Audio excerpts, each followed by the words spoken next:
Hi. Here we go. This diagram represents something that's quite significant in all of our lives, but it's a relationship that we're probably not familiar with. And it's what Rakesh just said, which is that buildings represent 39% of CO2 emissions globally. That is an incredible number. To me, it was quite shocking to understand that initially when we started the company. My name is Matt Johnson. I'm CEO and co-founder of Layer. And today I want to talk to you about an approach that we're taking to dramatically reduce both the embodied and operational carbon in buildings. By 2060, the global building stock is expected to double. So that's one new New York City every month for the next 40 years. According to the UN, 2/3 of the global population will be in an urban center by 2050. That's incredible growth. So what we risk is not just making that slice of the pie bigger, but making the entire pie bigger itself. But what is it about buildings that makes them so carbon intensive? I think instinctively we start to think that as large long-term assets, there must be some sort of efficiency to them. But in fact, that's exactly the problem. Buildings require a lot of stuff. They require a lot of steel, as we just heard. They require a lot of glass, a lot of cement, but they also require a lot of work to maintain them. So the stuff is the embodied carbon, and the work is the electricity, the chemicals, the people, everything we need to use to keep these buildings up and running. And sometimes I think we view those two things as separate and not interrelated with each other, but in fact, they're quite connected.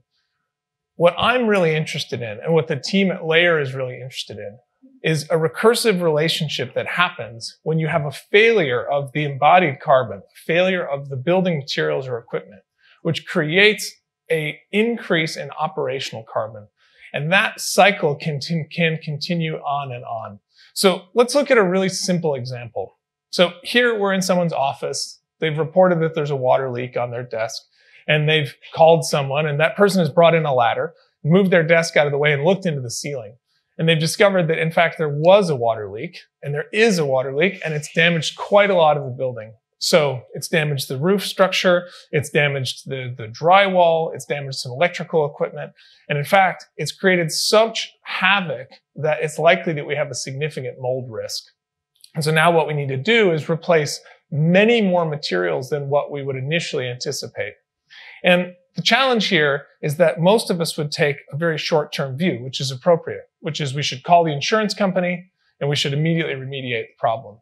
But what we're interested in is the problem that this creates with a long-term view.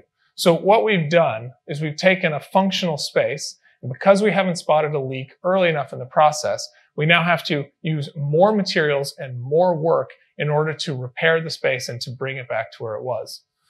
And I think that can feel like a really trivial example. You know, if there's a water leak above your desk, it's a huge pain and it interrupts your business.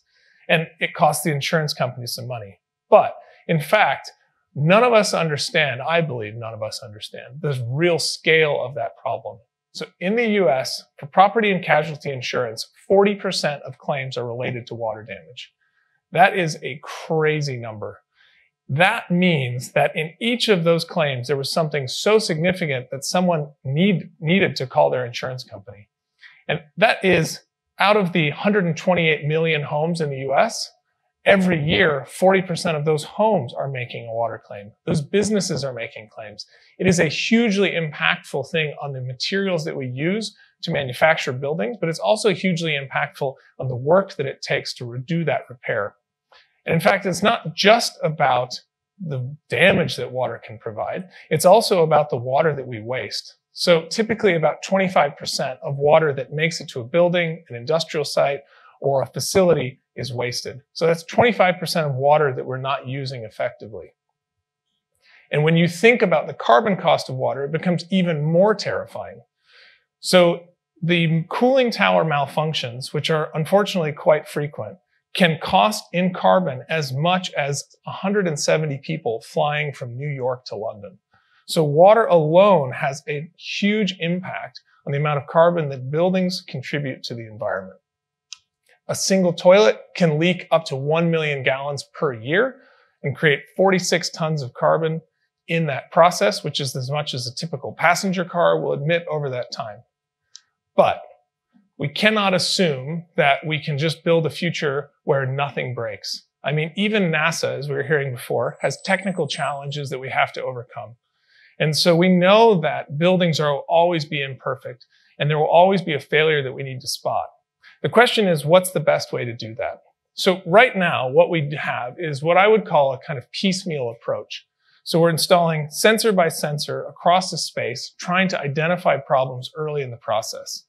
The challenge there, from a technical perspective, is that you have a huge surface area to cover, and you have to be incredibly precise to find something early enough in the process to make a meaningful intervention. You have to find a couple drops of water over a huge space. Current sensors cannot do this. Layer is taking a very different approach to that. We're interested in transforming building materials into what we call smart building materials to make the building smart as we create it, as we build it. And I want to take you how we perform that approach, but I also will admit that that sounds like quite an outlandish statement.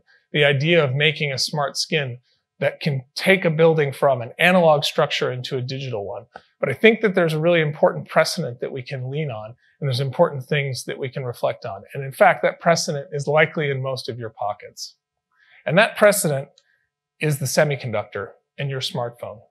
So the semiconductor revolution and your smartphone is the process of insane evolution from vacuum tubes through to the transistor to the silicon wafer.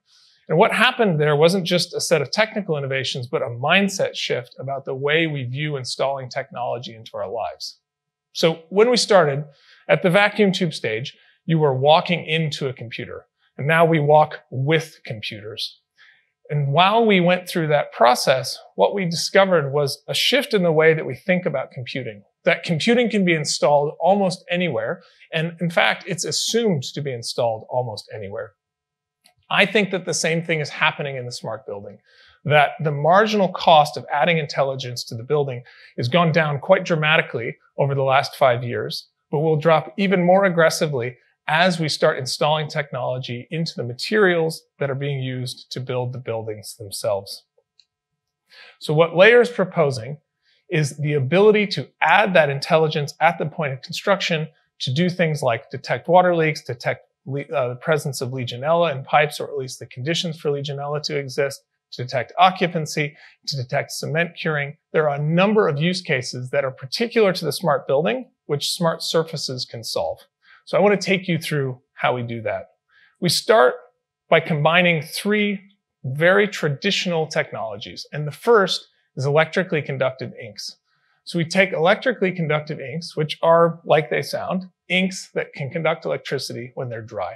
The print electronics world is well established, and in fact, many of the devices that you probably interact with daily have conductive inks in them. We leverage this ability to print a simple circuit onto a variety of different substrates. Then we take printing, and here we find our first significant leap forward.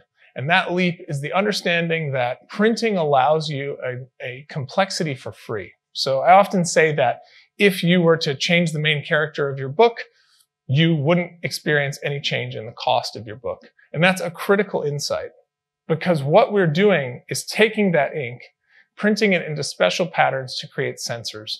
We're creating resistive sensors and capacitive sensors, which you can generally refer to as impedance sensors. And those sensors can address a range of different events in the smart building. The key is customers might want a water leak sensor, or a humidity sensor, or an occupancy sensor. Changing the design of the print is what changes what we can deliver to the customer without changing the cost and without significantly changing the nature of the device. That is not available to traditional electronic manufacturing. But additionally, neither is the speed or the scale. So we're currently in trials which we're scaling up to 350 square meters per minute of production. It's incredibly exciting. It is at a scale like you see in the photo. It is like manufacturing electronics at the speed and scale of newspaper.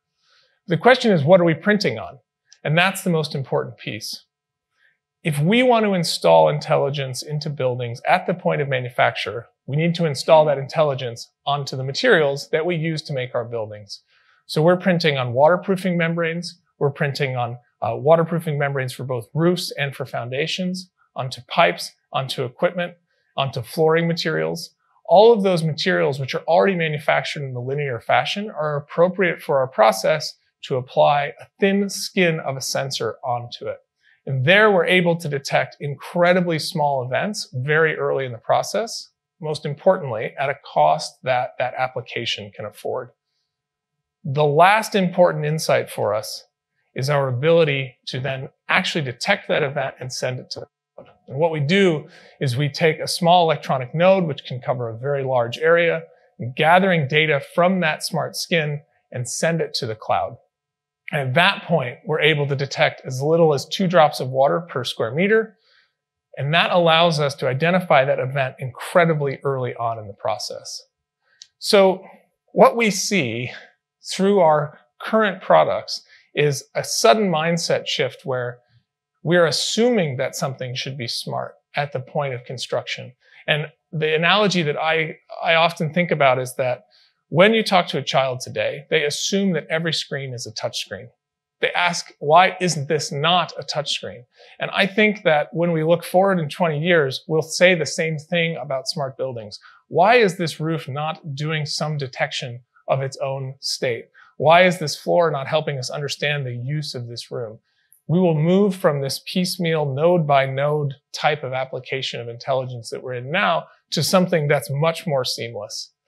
And at that point, I think then what we have is a built environment that looks much more like the green spaces that surround it, responding to the environment, responding to events within the building, increasing the quality of life for the occupants, and most importantly, making that slice of the pie a bit smaller and then hopefully making the whole pie smaller as well.